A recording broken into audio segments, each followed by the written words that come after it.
प्रियो, जब उसके स्वामी को यानी कि उसके पास्टर को जिंदा उठा लेना था परमेश्वर ने, एलिया नबी को, तो ये बात एलिशा को भी पता थी। उस समय एलिशा जो था प्रियो भविष्यवक्ता नहीं था, उस समय एलिशा था टहलुआ, सेवक था, एलिया का सेवक था वो। तो आप देखते हैं एलिशा भी सेवक रहा अपने पास्टर के अधीन, और गेहजी भी सेवक रहा अपने पास्टर एलिशा के अधीन। लेकिन एलिशा जो था वफादारी से चलता था और परमेश्वर की सुनता था कि क्या होने वाला है, क्या क्या होने वाला, कैसे होने वाला, कहां पर होने वाला, इन सब बातों को एलिशा जो था उस टाइम जो सेवक था वो सुनता था।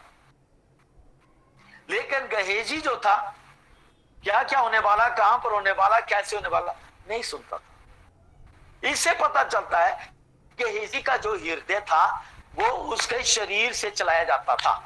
जो आज मैं सुबह सिखा रहा था ना कि गेहजी जो था वो शरीर से चलता था, वो आत्मा से नहीं चलता था। हालांकि उसके पास भी पवित्र आत्मा का अभिषेक था, अनुभव था, क्योंकि इतने बड़े नबी के साथ कोई ऐसे नहीं रह सकता।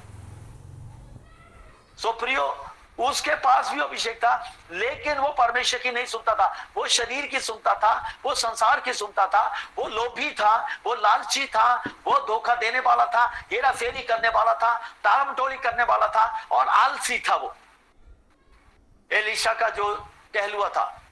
लेकिन एलिशा ने उसे कई बार वार्निंग दी।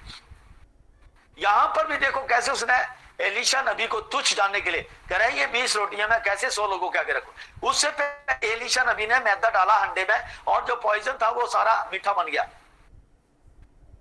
उससे पहले एलिशा नबी ने भविष्यवाणी करी, ना वायु चलेगी ना बारिश आएगी, तो भी ये नाला पानी से भर जाएगा। इस व्यक्ति ने, गेहजी ने, उस टाइम भी देखा कि कैसे मेरे जो स्वामी है उसके ऊपर पवित्र आत्मा उतरता है और वो भविष्यवाणी करता है। रात को वो भी उन्हीं के साथ लेटा हुआ था वहीं पर, सुबह उठा तो वहां पे देखा कि नाला पानी से भर गया। फिर यही एलिशा ने प्रियो, एलिशा ने एक विधवा के घर में रहे, उसको भविष्यवाणी करी, बच्चे की आशीष दिलाई। ये गेहजी ने सुनी सारी बातें, फिर भी ये विश्वास नहीं करता था। गेहजी जानता था इस बात को, लेकिन विश्वास, ऐसे लोग हैं प्रियो जो आपके साथ दिखावा करते हैं चलने का, लेकिन वो आपकी जड़ें काटने पे लगे रहते हैं। लेकिन वो काट नहीं सकते, क्योंकि आपके ऊपर जो अभिषेक है वो उन व्यक्तियों की हर चाल चलन को बता देता है। सो ये जो गेहजी था, ये प्रियो सांसारिक और शारीरिक और लालची था, ये लोभी था।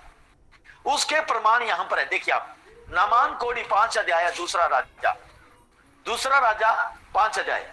नामान कोड़ी को जब एलिशा नबी ने कहा कि जा यरदन नदी में जाकर के 7 बार डुबकी मार तो तेरा कोढ़ ज्यों का त्यों हो जाएगा, तब ये जो था गेहजी वहां सुन रहा था।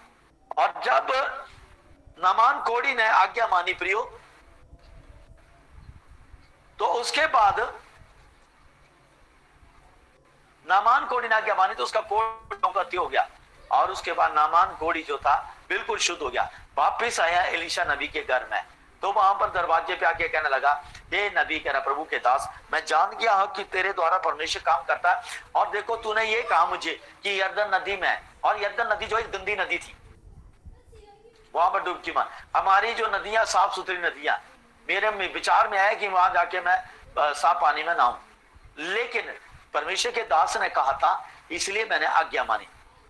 परमेश्वर के दास ने कहा इसलिए मैंने आज्ञा मानी। वहां 20 रोटियों को देने के लिए भी इसे चाहिए था कि परमेश्वर का दास कह रहा है मैं आज्ञा मानता हूं। एलिशा नबी गेहजी को चाहिए था ऐसा बोलना।